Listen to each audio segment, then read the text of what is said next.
Welcome to the Verses of Life, where military resilience meets professional clarity and faith overcomes chaos.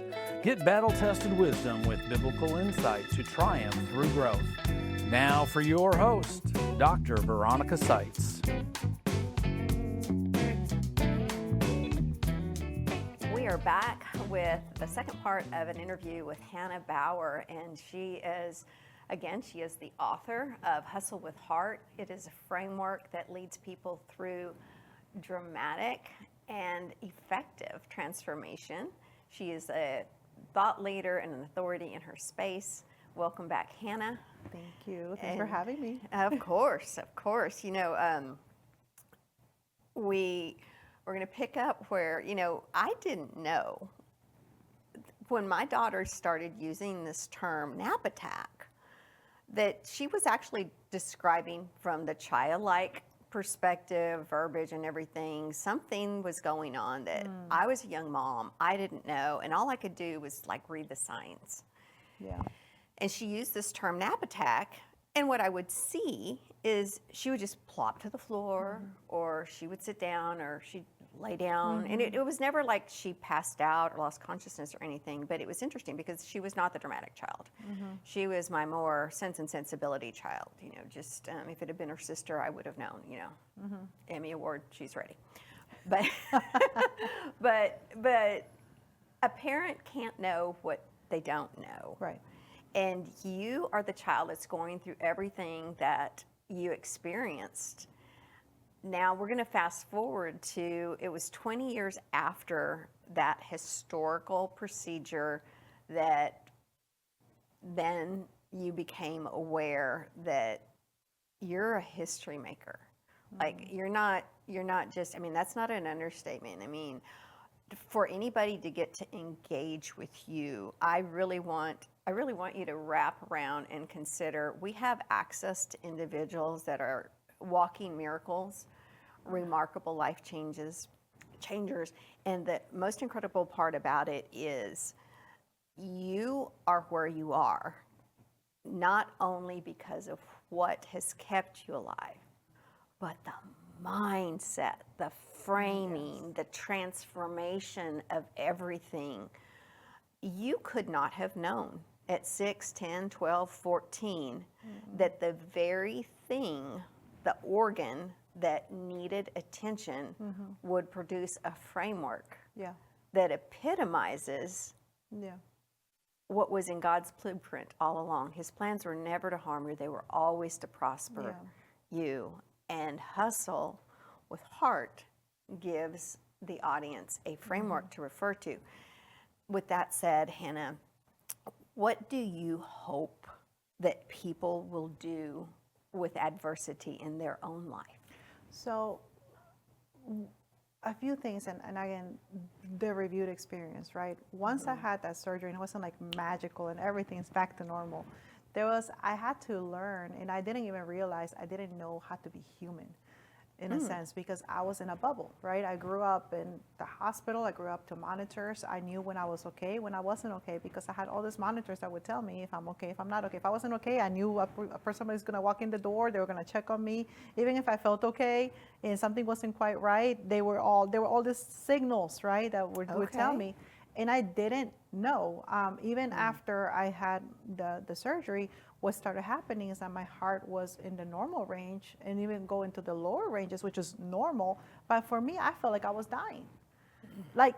I was more used to the dysfunctional heart than I was used to a healthy, functioning heart, to where I felt like I couldn't quite go well. At that point, I don't even know how to manage wellness. So here I am as a 15, 16, 17-year-old, now. I'm recovering from that, but it really took about 2 to 3 years before even the doctor said I was normal, although my heart was well. Recovery. Yes. Yeah, recovery. As far as the rhythms and all that part. So, and I would tell that to anybody who's gone through that adversity, is giving yourself that time, because sometimes it's that guilt comes in. That, okay, well, I was healed from that. And yes, I was healed. I was healed at that point, but even from that healing part, even like the in between, the learning, the relearning, being okay with being okay now, because we can get used to in the survival mode, to being used to the dysfunction, to being used to even things that were very painful. Even when you know things are okay, maybe you're out of that danger zone, coming back is being gracious with yourself, being gentle with yourself, being noble, that it's okay. There is this time for adaptation. And I learned that. So with the heart framework, with the beat, that I talk about with this part here, is also even for that. Sometimes when you're in the survival mode, you're like, I can't even deal with one more thing, but there might be that one space, and I need to realign and recalibrate, because you have to start learning, what does well feel like, or what does that need to be? And that's where beat comes in. The believe, engage, act, transform is right in that time, because I had to learn that, in not go into the guilty phase, because a lot of times like, well, I don't have that anymore, or what's going on, or why am I feeling like this? Like questioning, everything started being questioned. And then getting back in touch with my humanity, because I did have an over-reliance, because I needed that. I needed that time. Yeah. But understanding what were the metrics for me to tell me I'm okay. And that actually helped me even now with what I do with the continuous improvement, because that's a big part in the results, is understanding, well, what are the metrics? What are the signals? What are the symptoms? What is it that tells you what is well? You know, what is if you want to, you do this goal, okay, how do you know when you get there? What does it look like? You know, understanding that, because those really are just like the monitors that we have in health and we have in wellness. And once I understood that, and that it wasn't because I was trying to find data just for the sake of data, to punish, or to don't be, you need to try harder, but really understanding the data for what the story that it would tell me at the time, so then I could realign. That's when I really became more, not only the accountability factor came in, but also looking really at defining what did the signals, what did the symptoms look like. And that's because, again, going back to that gap of trying to understand my world. The other part was realizing, when I was a leader, and now, I started into my leadership journey, and I started into building businesses, helping with nonprofits and boards and all these things, that I started facing some of the same symptoms that I was feeling when I was having the heart disease. So physically, what you experienced as a child now was showing up behaviorally. Is that what I'm understanding? Behaviorally, okay. Even in a physical way. What did that feel like? The fogginess in my head, the sweaty palms, the feeling in my gut. Like just like that avoidance thing. Like, oh, you wake up like, like you just kind of don't want to. And then I didn't realize that there was a term for that, and that was burnout. Yeah. And it was like, where the things that you enjoyed, you can't even enjoy. You don't have the energy to go out there and enjoy the things that you want to, although every part of you wants to do it. Yeah. Where you've kind of lost that joy, the thing. So like, hey, you're alive. You're grateful to be alive, and yet at the same time, it feels heavy to be alive. And that was one of the things I was facing. I was very much grateful that I was alive, that I was, going through that painful. I was grateful that I was still there. And at the same time, the heartbeats would hurt. And it's like, at that time, how can you be grateful and be dreading life at the same time? And that is what I started feeling even in these times. And so when I realized the pattern, even in the burnout, when I realized the pattern of when you are carrying in leadership, this heaviness, whatever that is, right? That's where going back to the heart framework came in. So what Hannah's referring to is in her book, and we're not going to give away the baby. HEART is an acronym, and BEAT is an acronym that actually is the framework that comes out of how she leads and teaches. And I've read that book a number of times, and I'm so proud of you. I'm so, what I cheer you on about is that your journey is one of triumph, it's one of faith, it's one of transformation. And burnout resonates with almost everybody on some level at some point. And we really bonded as friends and sisters because of pain points, not Yes. not because of it. Like we weren't sitting in the misery loves company space. We were just like recognizing, girl, pity party now. girl, you have come out of it. I have come out of it. We need to, this is something that never caught the Lord off guard, but always in His plan, we have been touched by in those times of adversity where the enemy he is still out to kill, steal, and destroy. And one of the things that the reason this show exists is because we will sustain life. And my mantra is not on my watch, not if I can help it. Listen, there is never despair so great that we have to align with a lie. Your adversity is one radical decision away, one decision away from a radically different outcome. And faith is a journey that can penetrate the burnout. 100%. And I think this is the part, right? Because I mean, you did ask that question, well, why did this? Could anything good come out of this? And I do remember being very much, in a way, shameful. Ashamed. Even I didn't want anybody to see my scar. I didn't want anybody to know about my heart disease. And I remember when I got that call, I felt like even called out. Like, what? You want me to go on TV and tell everybody? Now everybody's gonna know. But then I knew, like, no, everybody should. I mean, this is a story for them. This is I wanted to help. I wanted to serve. And it's so interesting that many times we try to hide those scars. And the things that very much make us we feel or we think is going to bring the shame, really there is that treasure that if we really take that closer look, go back into it, because I did have to go back into it and see what was the story that it said, what is the message that it brought, and how can I help? I realized that again, what I was brought up with all the time, I remember my mom saying, you cannot give what you don't have. And that was the one part, as I cannot give what I don't have. But as leaders, we're constantly giving.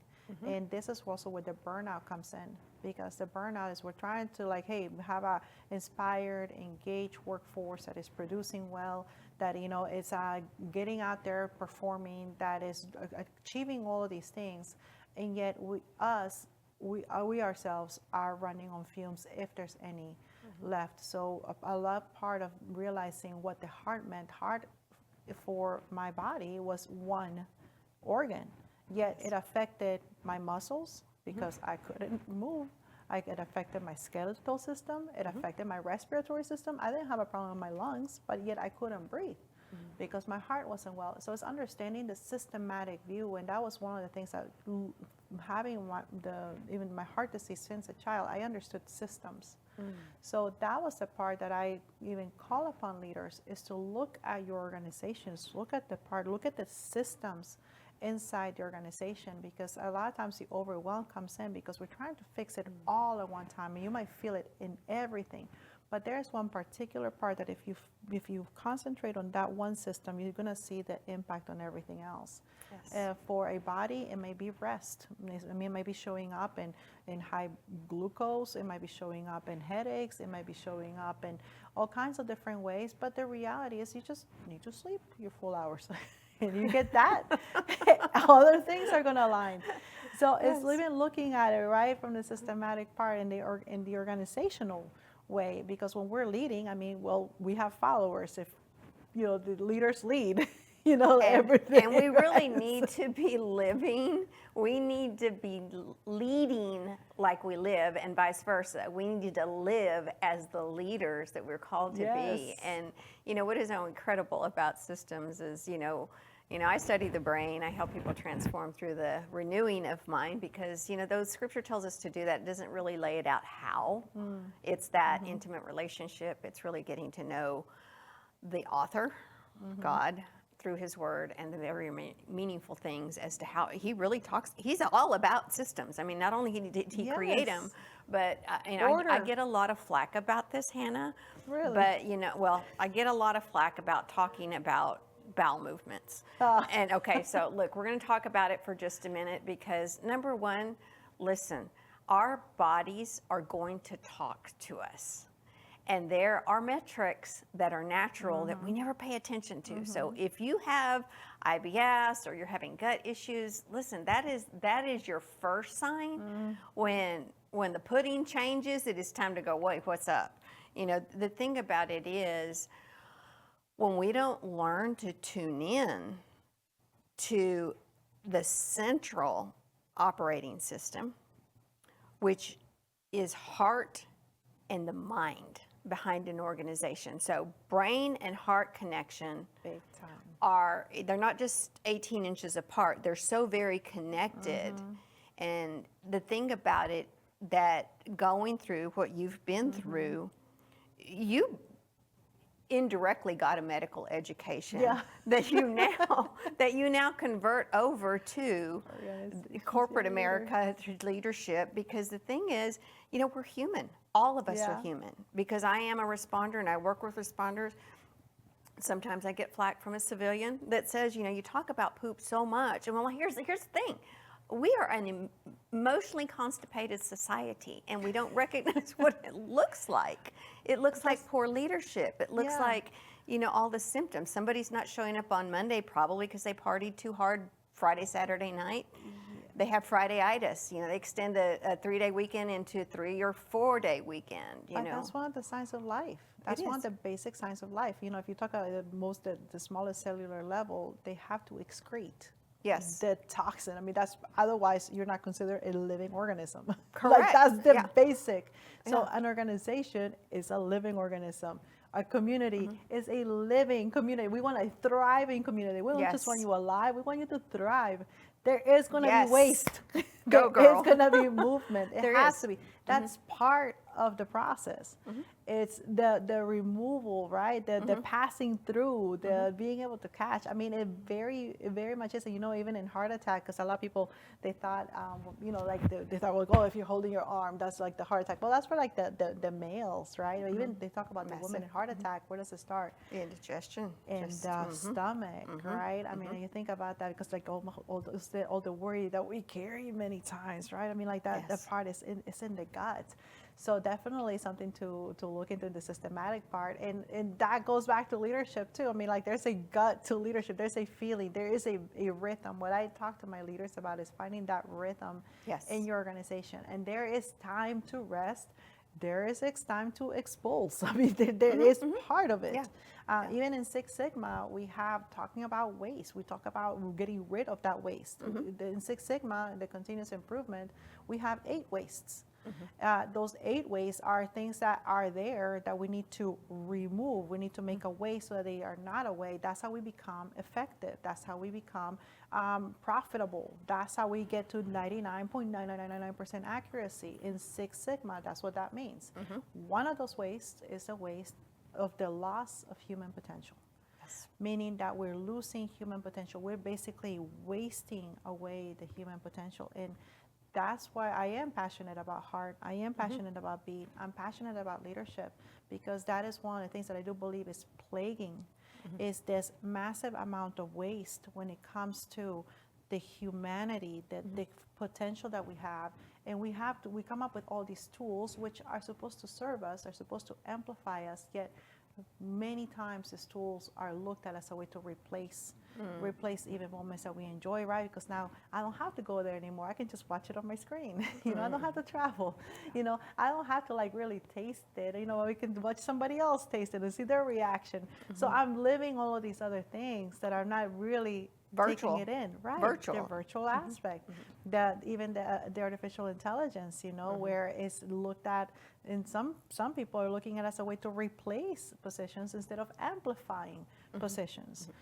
So the mindset, what you're talking about, very much has to deal with when we're talking about change, even in the improvement, when we're talking about the current state where we're at, and looking at, yes, the waste that needs to be get rid of, the waste that we need to be more effective, and so that we're not wasting that, because there's waste that needs to be excreted, there's waste that needs to be reused, right? I mean, that's what we talk about recycle. Repurpose. Repurpose. We need to do that to become effective. So it's very much necessary what you just talked about with the mindset, because it really is what, the mind goes, the man follows. Yes. I mean, we know that part, and the mind, there's the brain, there's the heart. When we talk about, there's the hands, right? Yes. And understanding that we have a role in these parts. In what I do find so difficult nowadays, I mean, I talk about having face disruption in my business. And that's where a lot of my learning points came into, because I had no idea. At this point, disruption in the marketplace, I really call it a heart attack in the marketplace. Is, again, unexpected, all of these things, the arrhythmia, are the silos, are the people, the communication things, just not going into place. But in being disrupted is really, one, is being able to understand what the vital things are. And that is where the leader serves best. And being able to have that mindset, understanding a clear mind, where you don't have all these toxins, right? Where you are, a clean mind. You're not clean if you're full of waste. You're foggy. Yeah. But having that clear mind to be able to set the priorities necessary. In my case, even part of the pathways, what I do, like when I talked to you about the ablation, was about the burning away. We have been caught in this myth that in order for us to be able to adapt means that we're taking on more. And it's not taking on more, it's really releasing of so much more. Even going back to what my mom did, there was the opportunity for the miracle when she released what she was doing. I mean, she was still advocating. Yeah. She was still doing things. It wasn't like she didn't do anything. But it was her attitude, her position came from a position of release and a position of rest instead of a position of trying to make things happen. Yet she was still moving. Yeah. Yet all the doctors were still moving in my case, right? They didn't see all the stuff, but they were still moving. And same thing with uncertainty.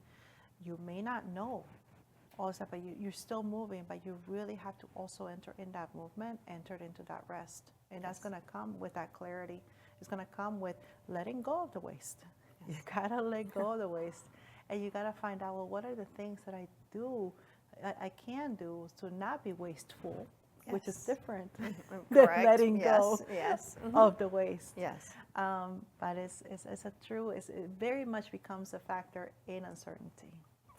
Hannah, you have been incredible. And I just, I want our guests and listeners to consider one thing, because we wrap this up today, is detoxification comes in the manner of corporate world, in leadership, organizations, small, large businesses. It can come in to spaces where it's your family. Maybe it's a small team.